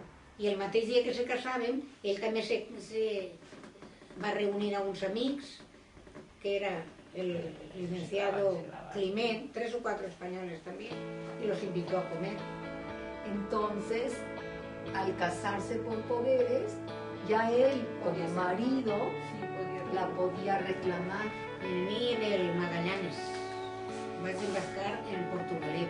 El barco, quan de temps vas estar? Quants dies? 21 dies. 21 dies. Sí. 8 dies només mar y cielo, 8 dies. Però els demés dies estàvem en Espanya i tocàvem molts pots. Hasta Nueva York només verem que cielo y mar, cielo y mar. Estava ell en una pensió i allí hasta que érem dormint en la pensió mes i mig, hasta que ens cuidaren el piso, ens visqueren uns amics, ens cuidaren el piso. I anàvem al Ibero Mexicano a menjar, un restaurant d'espanyols.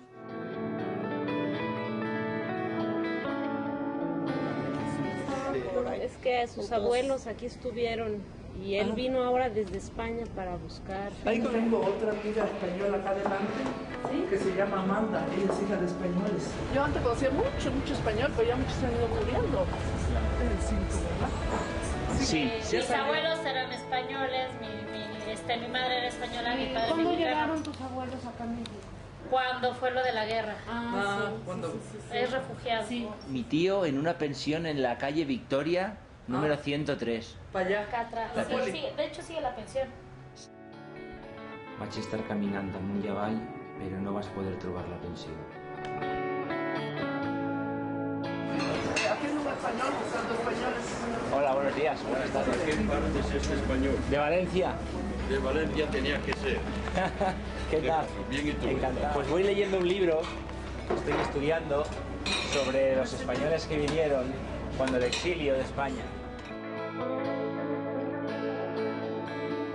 Jo vaig anar, me portar a la casa a València. I anàveu prou a sovint presentar allí? tots. Se presentat tots allí? Clar.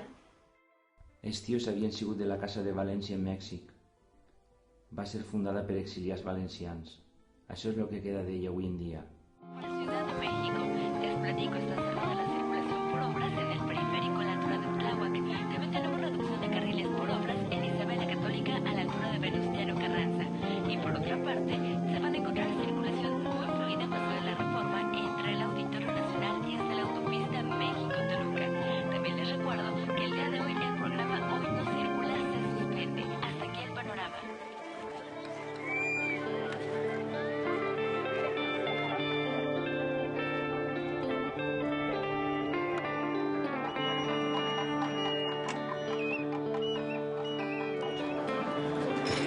Yo lo que recuerdo de mi abuelo, que bueno, es prácticamente todo desde que tengo uso de razón, hasta que él murió, aquí en la Ciudad de México, dado que era él el presidente del Partido Comunista Español en México, es que por lo menos una vez por mes se reunían todos los miembros del Partido Comunista Español. Por lo general era en casa de mi abuelo y se hacían unas enormes comidas con paellas. Entonces los de Valencia llegaban y hacían la paella y mi abuelo por otra parte hacía otra y una señora traía ensaladas, cande. Los amigos de mis padres eran españoles exiliados. Que lo que se hacía era que se hacía la sobremesa y que cada uno iba contando las experiencias de la guerra y las experiencias personales y de familia y de exilio y lo que le pasó a cada uno. Y cada vez que se reunían, hablaban de lo mismo. Siempre era de lo mismo, de la guerra. Que si el frente de no sé qué, que si metieron la pata en no sé cuánto, que si los melones de España eran deliciosos, eran así de grandes, y que las uvas eran como melones. y que no sé cuánto, que todo era riquísimo en España y en cambio aquí pues no, eran más pequeñas las cosas. La sobremesa en el centro republicano todos los domingos, todos contaban lo suyo y hombre, con algo te quedas, ¿no? Algo te queda. Sí, eso lo de refugiados se mama, ¿no? En la misma escalera vivimos en 3 pisos. Avenida Chapultepec 285. Por eso yo, a mi vida social lo he hecho mucha. Yo he estado mucho en casa por los niños y porque mi marido no era paseador, estaba conmigo en casa, no éramos felices así. Yo he estado 18 años allá y no conozco México.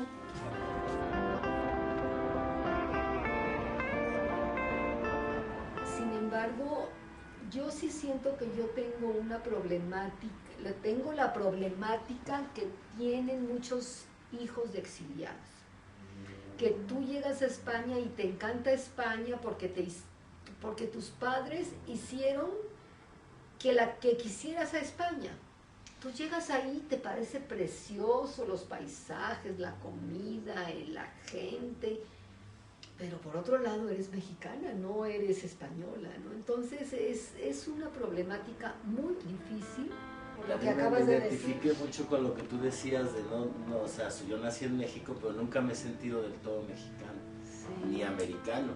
Siempre me he sentido como nunca encajar en ningún lado en realidad, ¿no?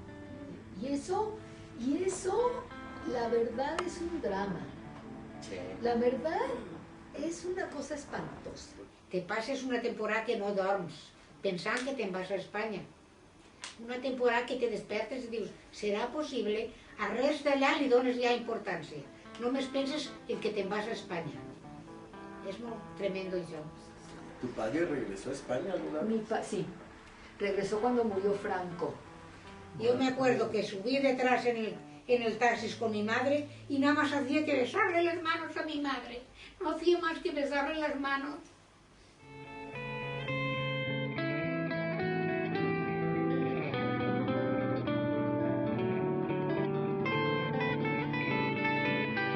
Mi padre tenía un taller de herrería en el pueblo y tenía 3 hermanos y todos ellos fueron fusilados. Bueno, no estem així perquè tenim a mon pare i a un germà de mon pare. Fusilaren els dos. Por parte de mi padre, toda la familia quedó descuartizada. I això és perquè fusilaren a Germán Martín. El motiu de vindre així és molt simple, perquè tinc a mon pare fusilat així en Paterna. Jo tenia 6 anys quan fusilaren a mon pare.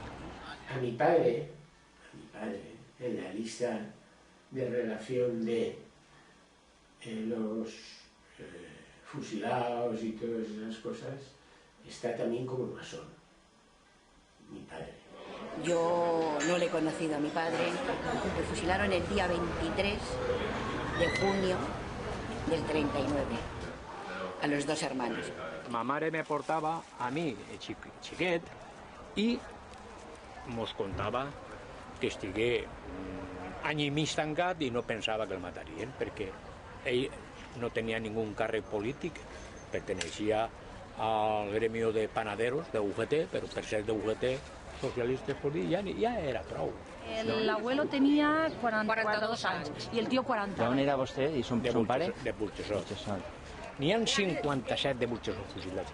I li vaig a dir una cosa, perquè se n'anà voluntari milicià a defendre la causa republicana. 36 anys el matarem. Mi padre mataron en el 40, yo no he conocido a mi padre. Entonces vostès tenen, vostè a son pare i vostè també? Sí. I són matrimoni? Sí. I els meus fills els ensenyem el que és... I 2 tíos. 2 tíos de vostè també? Fusilats, sí. Y 2 primos de mi madre. Y un tío de mi madre. A mi padre le mataron cuando yo tenía 14 años. Porque el mayor que fusilaron a los 19 años era papá. Mon pare treballava en el port de Saguntó i era jefe del departament, treballava. D'Altos Hornos. La nit que mataren el meu pare, le mataren a 9, l'acusaren pues, d'això, de ser republicà i de ser roig, de no participar en les idees del règim. Àngel, per què no vens i estàs descrivent de la federació? Y estaba en Chelva de delegado de abastos en el ayuntamiento. Eso es, por eso lo fusilaron, porque era de la República, fue delegado de abastos. Los 3 años de guerra, muchos sustos, y a raíz de eso que estaba dando pecho a mi hermanito, se murió. I mon pare estava descrivent. Eixe és el delit. En guerra fue el auditor de la República, como se lo querían cargar, porque fue el auditor que firmó la condena de muerte de José Antonio Primo de Rivera. Entonces, nosaltres no estàvem batejats. I, claro, el motiu de que els 3 fills no estaven batejats, pues mon pare el van fusilar. Hi ha una denúncia d'uno del poble, que no te dic els noms, però hi ha una denúncia d'uno del poble, i mon pare va ser fusilat a causa d'això. Nosaltres ho començàvem a veure a partir del 40 per acabant. 40, 41, 42, 43, hasta el 43 per lo menos. Hasta el 43. Els xiquets ja tenien 7, 8 anyets i hasta 9 anys també, i entonces és quan els dijous o les vesprades no n'hi havia classe. Va anar més d'una volta a fer això? Però totes les vesprades anàvem a veure això. Tots nosaltres anàvem a jugar allà a les galeries, que diem les galeries, que eren on estaven les trinxeres que avui està la Fira de Mostres. I el tancaren en el palaci. I al poc de temps digueren que s'havia escapat. I el Jardinero també s'ha escapat. Hi havia qui dia que no, que l'haurien mort perquè a Palos els falangistes el feien xaps. Quan venien de la guerra, van vindre tots els de la quinta d'ell i es dugueren a la plaça i allí anaven nomenant-los fulano i tal, puede irse, fulano i tal, puede irse. Hi ha uns quants que se quedaren, no es digueren res. A un quants es digueren, aneu i despediu-se de la família i torneu. Els que tancaren després de la guerra ahí en el Palacio. En el Palacio. Ahí es pegaven. Y ya te digo, y allí, en el chalet de Cortinas, nosotros vivíem enfront, i ma mare i jo me'n recorde que tancava les portes i tot perquè no ho sentiren. Jo vaig entrar a la càrcel Modelo. Vaig entrar 2 vegades a la càrcel Modelo. I en la primera vegada que vaig entrar, no tenia encara 6 anys. Quan entràvem a la càrcel Modelo, mos feien nuetets quan la mare mos tira al món. Mos posaven un cordó al coll i mos posaven un lletrero en el que portaven el número de la celda del pare. Era la 417. No l'he oblidat mai en la vida. Quan ma tia Marina anà a demanar clemència a Madrid, pues buscar a gent que ell havia ajudat, a retorns inclús que ell havia ajudat i havia amagat, i ningú de tots dona la cara per ell. La primera vegada que vaig entrar en la càrcel Modelo, hi havia una cola molt llarga, que jo no sé si haurien 2 quilòmetres o 1 quilòmetre més, era molt xicotiva i per mi allò era molt llarg. I en aquest moment, isqueren els guàrdies civils i diuen «Ai, saca! Ai, saca!» I ai, saca, claro, i a culataes, mos tiraven als xiquets, a les mares, i a tots mos tiraven per carrere. Pues claro, ai, saca, hi havia moltes persones que no sabien el significat de lo que era saca. Ai, saca és que hi ha un furgó carregat d'homes que es portaven a Paterna per fusilar-los. Y después yo me salí al coche y me salto al puesto de capitanía. Bueno, me mandé a capitanía, ahora ese coche que llevar a este señor donde te diga. A Paterna, la de Zacatec. ¿Esto para qué es? Esto es fusilamiento. Se quedàvem allí per a ells i des d'allí veiem nosaltres quan venien els camions en tots els que anaven a fusilar. Per així hi havia una carretera que per així venien els camions i portaven 2 camions carregats en expressos i entonces es descarregaven ahí i es portaven així i així es fusilaven. I plegaven al puesto, es descarregaven, es posaven en tira i nosaltres mirant. I quan menys se descuidaven, pa. Así tú te esperas aquí, que cuando yo ya vendré, yo con unos días intestinales, pues, ahora pues yo me apartaba, ¿vale? Y mataven a tots. perquè era tot una... com si foren ràfegues, i ja ves com caien, i caien a la zanja que tenien darrere, una zanja que n'hi ha darrere feta. Què recorda que d'alguna Pues cosa això, que pues pegaven xillits, la U, viva la república, l'altre no sé quantos, i així na xillits. I darrere de la zanja, un montícul de terra, d'uns 3 metres d'altura, així, el qual les bales, si passaven a ells o no, se posaven dins de la terra. Y mi madre lo vio, la ejecución de mi padre. I ma mare mos dugué hasta on els havien afusilat. Lo vio desde un árbol. Allà hi havia una muntanyeta, i allà hi havia una zanja aixina, es ficaven aixina, mataven de la zanja. moltes vesprades passava el mateix, i sempre el mateix. Nosaltres sabíem que mataven perquè ja ho teníem ja estudiat. Sabíem que en estil de gràcia sabíem que havien mort. Quan els anaven comptant, 1, 2, 3, pues 8, l'altre dia 10, i l'altre dia 12, i l'altre dia... Això era ja, per nosaltres, era com un xoc, com aquell que diu. Era un jefazo, era un capità, y traía mis cochos y se llenaba y pegaba el tir de gracia. Perquè tots els circuitats, perquè no quedaven vius, pues era, si hi havia 10 en una tirada, o 30 o 20, 30, pam, pam, pam, pam. Y no se pudo fijar, pero vio como a mi padre cuando le daban el tiro de gracia le insultaban. Decían, otro hijo de puta menos. A les 6 de les estaven fusilant ja. 6, 7 i 8 de les de dia estaven fusilant. No s'esperaven a les 2 del matí.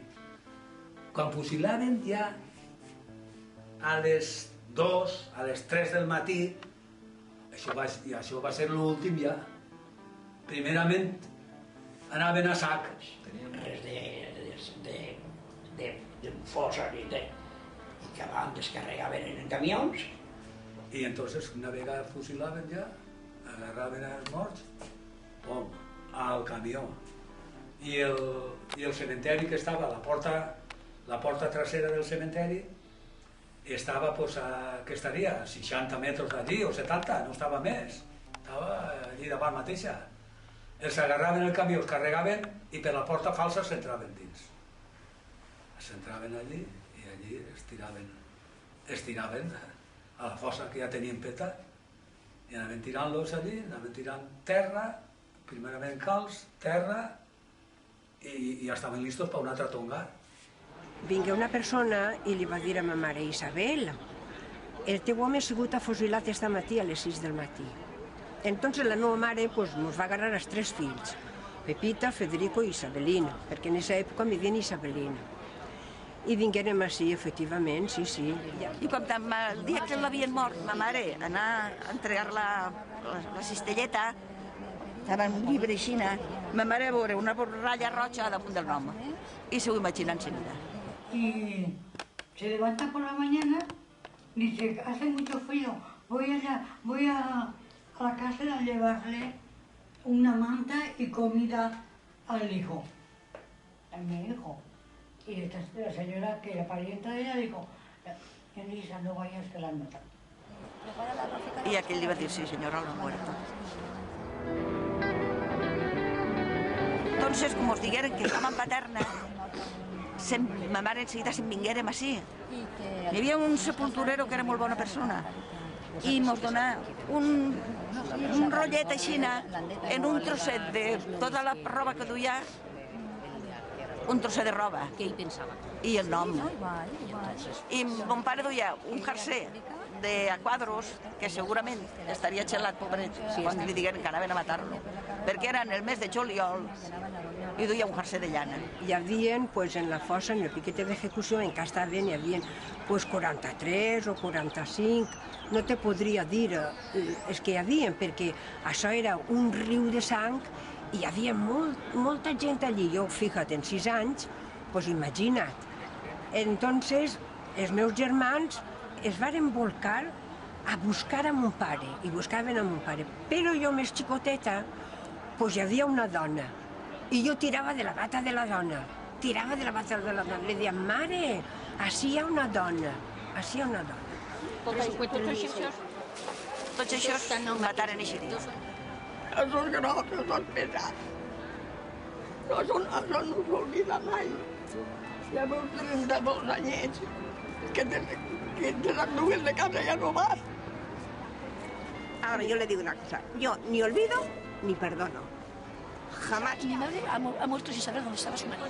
Per exemple, el meu sogre, que també la fusilaren, i 2 germans més, no saben on estan. Sabía todo el mundo que iba a Villarroledo y ya no volvía. O sea, una pequeña cata en el cementerio o algo, ¿no? Por ejemplo, en el tema de los barreros, por lo menos para saber si realmente en los barreros hay restos.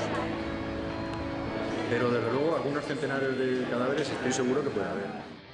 Després de lo que mon pare en conta de Villarrobledo, havia d'anar a veure.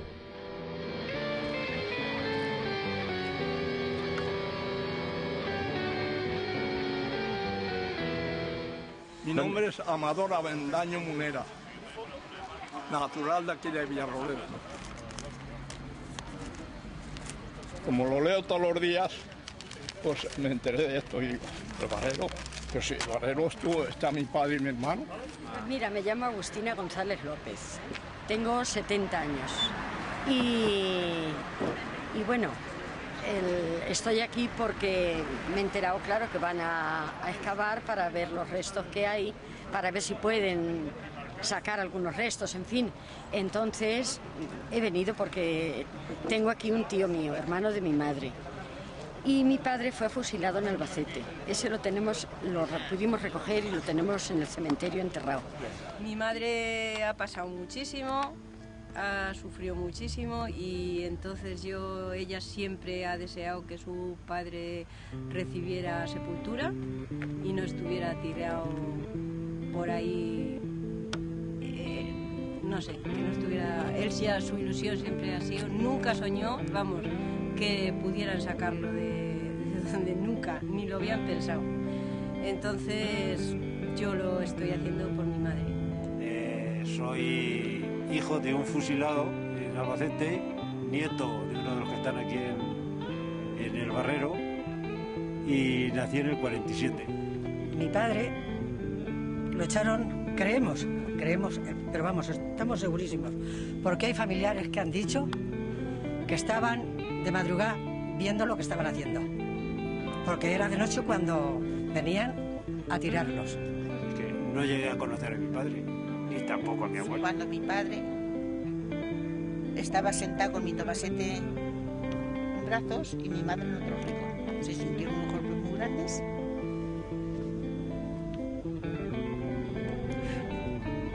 Entonces salió mi padre al portal y ya estaban 3 escopeteros. El 17 de abril del 39, que yo no estaba ahí en mi casa, pues yo era un chiquillo, y fueron 3 jóvenes que los fusiles hacían más juntos que ellos. Y mi hermana que estaba allí fue y se lo dijo. De la estación se fue a Falange y ya no lo vimos más. Ya no, y aquella noche le llevamos un colchón, llevamos la cena y otro día fuimos y dicen que esos le habían llevado caña, porque al barrero le pusieron una caña. Que se ha llevado al penal de Ocaña, los ya me llevan, y donde estaban en el barrero.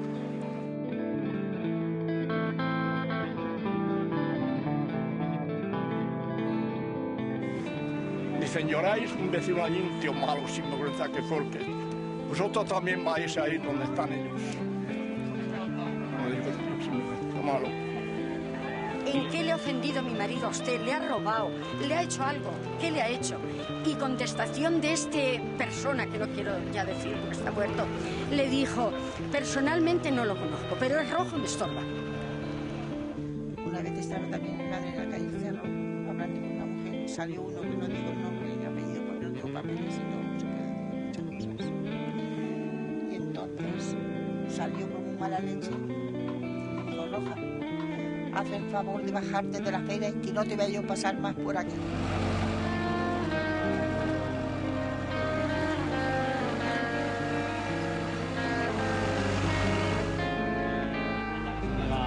Yo no me acuerdo de él porque tenía 3 años, cumplía el día 5 de junio. Ya lo echaron el 16 de abril al barrero. Santiago Herreros Pérez.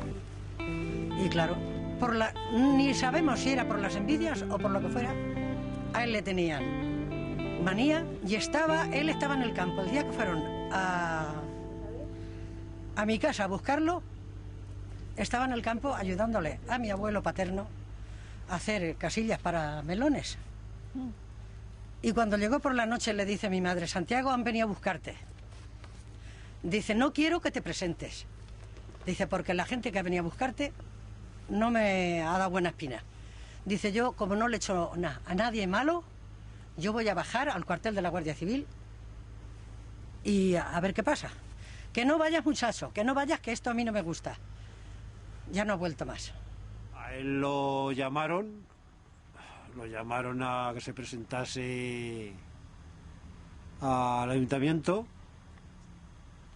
y nada, él se presentó y ya no lo volvieron a ver. Y luego después, claro, le han dicho por otros que lo vieron en la fila de los barreros y que lo vieron cómo lo empujaban. Algunos, a él por lo visto lo empujaron vivo. Sin dispararle ni nada. A él lo empujaron. Y a otros los... No sé por qué motivo, precisamente aquí en la pared esta, los fusilaban y luego los echaban al barrero. O sea, los Sí, pozos. a los pozos. ¿Cómo se enteraron de que había fallecido, lo habían matado? ¿Cómo se enteraron? No nos enteramos, simplemente que no estaba y ya está. Estaban echando en el barrero, pues al barrero. Allí nadie escribía diciendo fulano, no creo que esté escrito. No tenía con qué ir, se iba en los trenes de mercancías a verlo. Y una de las veces le avisaron a mi madre que por la mañana, cuando llegó mi madre, ya lo habían esa noche ejecutado. Y otro día fueron a llevarle mi tía una mantica para o lo que fuera y dijeron: no, ya no lo necesita, ya no hace falta. Entonces ya claro se enteraron que se lo habían traído y estaba aquí en los barreros. Es que no avisan, porque ya no sabíamos nada de él. Si no te toman la comida y ya no te llaman para nada, es que no existe. Solamente mi padre era socialista, pero una persona muy honrada. Estuvo 3 años y medio en la cárcel. Aquí en Villarrobledo estuvo en un convento que los tenían, les dieron palos que los dejaban reventados, luego ya se los llevaron a Albacete y allí estuvo 3 años y medio. Solamente por socialista. Fue mi madre a llevarle la poquita merienda que podía y me llevó para que me conociera. Y jamás se me olvidará, agarrado a la verja con 40 años que tenía, había 2 verjas y un guardia civil paseándose por el medio. Y agarrado a la verja sin poderme besar ni poderme, nada más que con unas lágrimas que se le caían, y abrieron la puerta y dijeron: Diego González Caballero. Y mi padre, que era él, dijo: presente. Dijo: mañana a las 5 o las 6 de la mañana. Que yo siempre he sido muy tristona, pues porque yo en mi casa no he vivido, mi madre siempre ha estado triste. Mi madre no he tenido nunca que decir, bueno, pues que nos vamos por ahí, que os sacamos, que os llevamos. Es que mi madre siempre estaba triste. Es que mi madre le mataron a su padre cuando tenía 15 o 16 años sin saber por qué. Es que luego el marido se casa y a los 3 días se va a la guerra. Mi madre trabajando muchísimo para sacarnos a 5, muy honradamente ha sido mi madre. Y a los 7 años ya estaba yo de niñera en un rostro. Nos cogió a los 6 y mi madre, con la madre de esta, de un tren en otro, con el extraperlo para podernos dar de comer. Para Valencia llevaban aceite y para Andalucía llevaban trigo, arroz. Y traían naranjas y arroz. Mire, aquí no se encontraba nada de comida. Era un pueblo que dependía del extraperlo. Porque si hay muchos, depende del pH, si se ha comido el hueso, entonces les interesa llevarlos a la facultad para hacer allí otras cosas. Bueno, nosotros no vamos en este caso no vamos a buscar todavía personas, vamos a ver cómo están los cadáveres.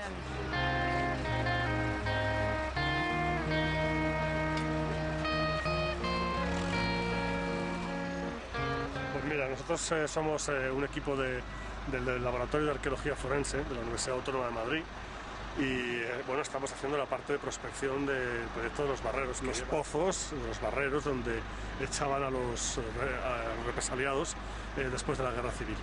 Entonces, hace 2 semanas, bueno, llevamos ya trabajando mucho tiempo, hace ya 2 años estuvimos aquí ya viendo este sitio, y desde la semana pasada vinimos con un georradar para localizar exactamente el barrero donde la gente sabe que echaban algunos cadáveres, otros están dentro del cementerio, y sobre todo que es una arqueología que está en el límite de lo puramente histórico con lo actual.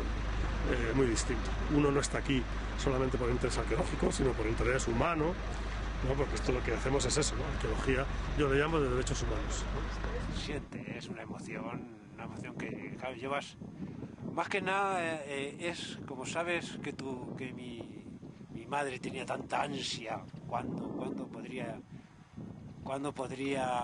ella tenía tantas ganas de una vez recuperar esos restos de que su padre estaba ahí. Yo lo que no quiero es que los restos, sí puede ser de mí, quiero recuperarlos y llevarlos allí a Lezuza, que está mi madre y mi hermana.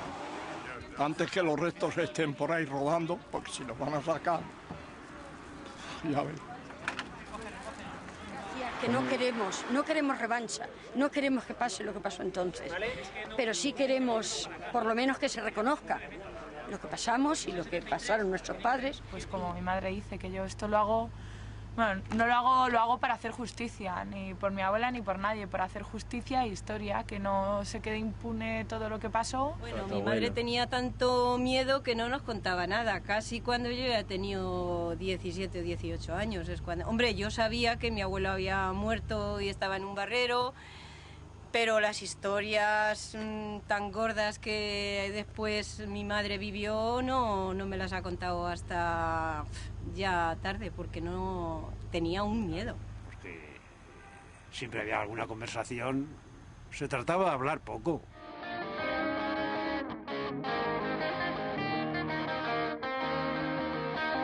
Bueno, pues a vosotros la palabra barreros os dice algo. No mucho. ¿Nada? No suena de nada. Tú fíjate, ¿por qué ponen en las partidas de defunción, no ponen la verdad? Porque mi madre se casó de segunda y en la partida que la dieron de defunción de mi padre ponía desaparecido en un término y mi madre lo devolvió. Dijo que no, que ella sabía dónde estaba su marido, dónde la habían ejecutado, lo sabía dónde estaba y que quería por lo menos que se lo reconocieran. Y no fue así. Pero a ver, retomando lo que Andrea decía acerca de esta generación del silencio, me supongo que esa generación del silencio es en España, no fuera. Todos hablaban de España.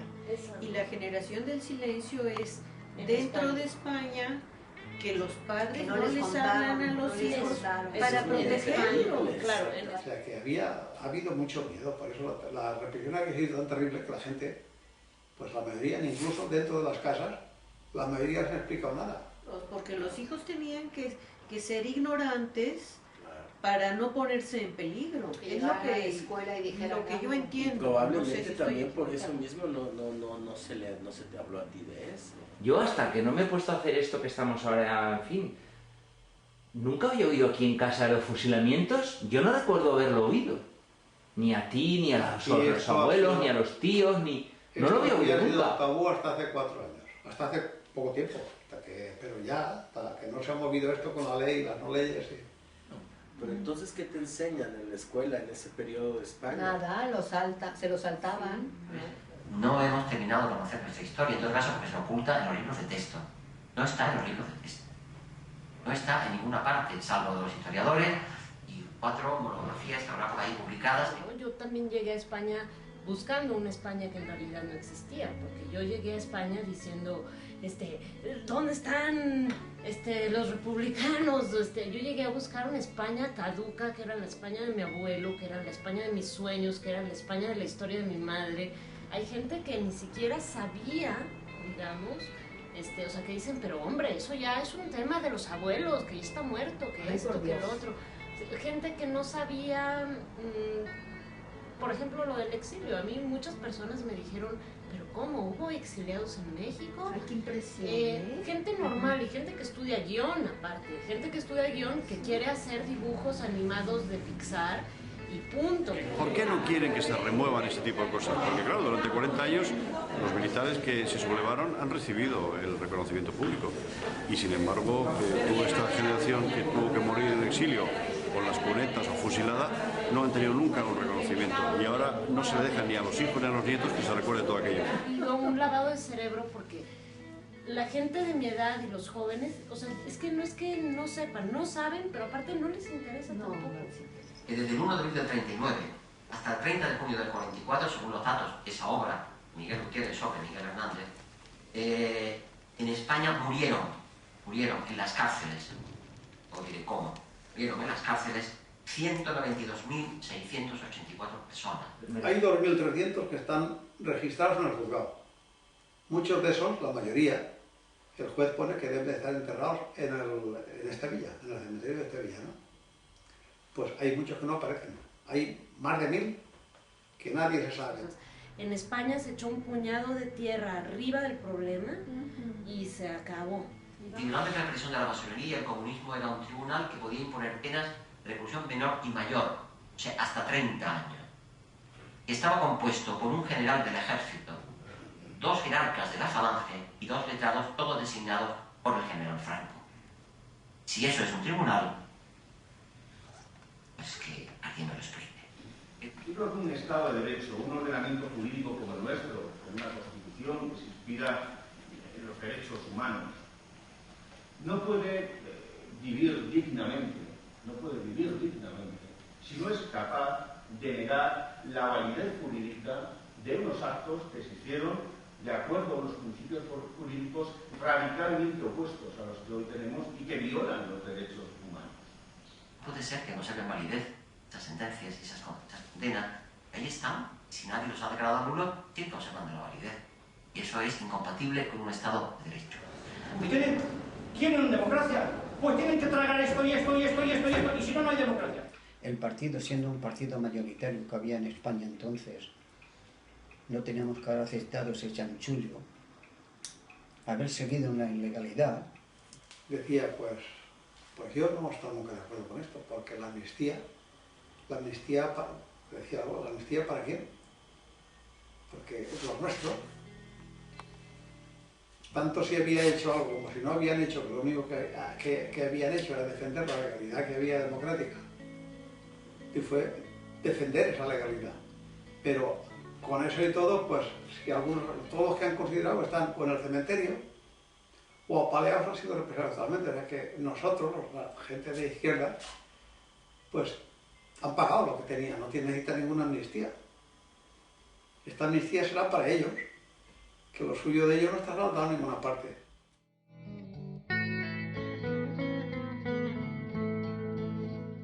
Lo que se llama la transición es una traición para España, para media España, y que no luchamos para ello.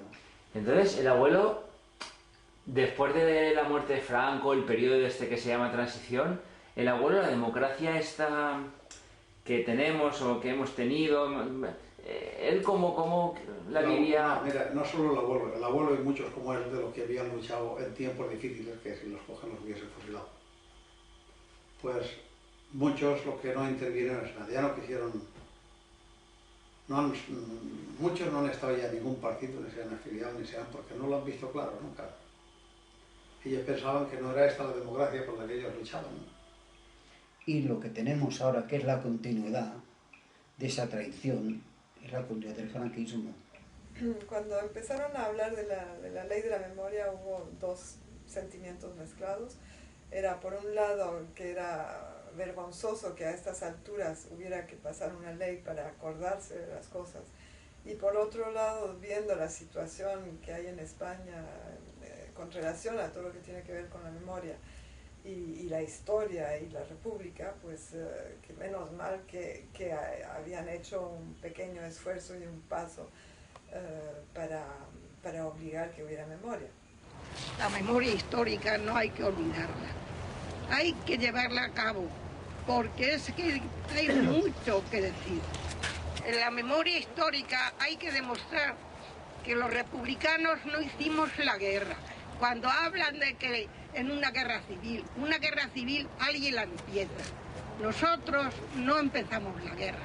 Nosotros lo único que hicimos es defendernos, nada más. Es que cuando dentro de la memoria incluyeron a los curas, dije, bueno, no entendieron nada. Eso fue porque yo entiendo que se quiera hacer mitad y todo eso, pero no me parece justo, y justamente el decir que hubo malos y buenos de los dos lados, pues es incorrecto, porque una guerra que duró 3 años no fue empezada por la República, fue empezada por un grupo de rebeldes, y la historia empieza allí. Entonces, tratar de recuperar los rebeldes y ponerlos a la misma altura, yo lo siento mucho, pero ahí no estoy de acuerdo. Y cada vez que hay un hecho de esto, están ellos presentes, no ellos, sino todos, como mi hermano y otros miles y miles y miles, que no son 4 ni 8, no, son miles y miles los que están. En Ocaña hay 3 fosas grandes, hechas con barrenos, tan llenas de gente honrada i trabajadora. I que ell, jo el duc perquè no vull que li conten coses, perquè jo m'escolta coses al poble, ell també se n'escoltarà.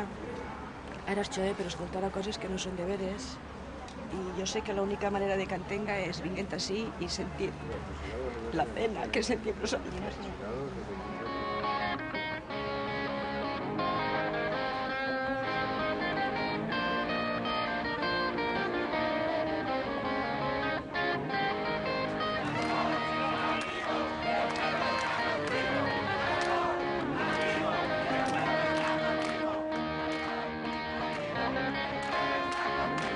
Que veig que la gent que estem lluitant per la llei de la memòria històrica perquè es complisca el que ells ha aprovat, que realment no és un capritxo, que necessitem fer-ho perquè... Yo creo que sigue existiendo una deuda histórica con aquella generación que fue leal a un gobierno legítimo, que fue la República, y a un ejército que no se sublevó. Y yo creo que hay mucho interés en que no se recuerden este tipo de cosas. Yo creo que eso es un ultraje, en primer lugar, a mucha gente que ha muerto, mucha gente que ha sido perseguida, mucha gente que nació en el exilio, y sobre todo parte de la historia de España que es absolutamente desconocida. Por lo noble, dice Pedro García, por la paz, por la justicia, por el trabajo, por la libre república del pueblo, peleamos, peleamos. Yo creo que sigue existiendo una deuda pendiente, y no creo que se va a saldar desgraciadamente en este 70 aniversario. Igual habrá que esperar otros 70 años, pero habrá que seguir insistiendo porque es una de las páginas más hermosas de la historia de España. Este es uno dels 23. És que n'hi ha... Jo sempre parlo el mateix. Aquí hi ha un de Massamagrell, la majoria, que és la mateixa fetge de mon pare. Tots estos. I se clavell a lo millor és de l'altra vegada que vingui. I jo faig això. I ahí queda. La mateixa fetge, en el mateix camió. Se coneixerien, tancats, en la saca.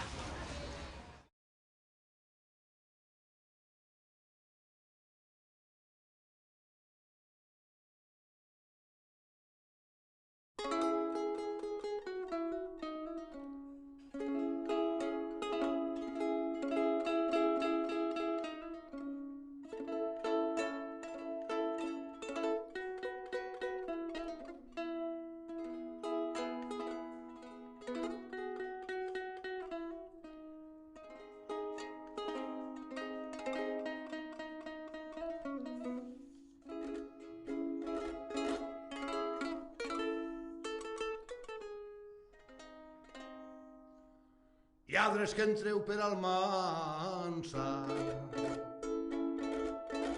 no són lladres des aquests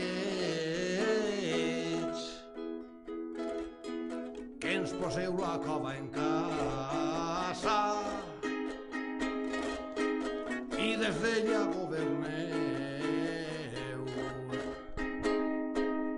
governeu de lladrocini. Rapinyeu governant, sou fartons de vida llarga, que mai voleu acabar. El nostre plat cada dia se'l torneu a llevar. O aparteu amb elegància com si no tinguérem fam. I en ramossera elegància ens heu forçat a oblidar que si s'han tingut el ventre és per manca de menjar. Que si s'han tingut el ventre és per manca de menjar. No s'ensenyen les escoles com van esclafar el país, perquè d'aquella sembrada continuen collint fruits. Hi ha un licor en la resina dels antics oliverals que fa tendre la memòria i aclareix la veritat. Lladres que entreu per Almansa no sou lladres de saqueig, que ens poseu la cova en casa i des d'ella ens governeu. Que ens poseu la cova en casa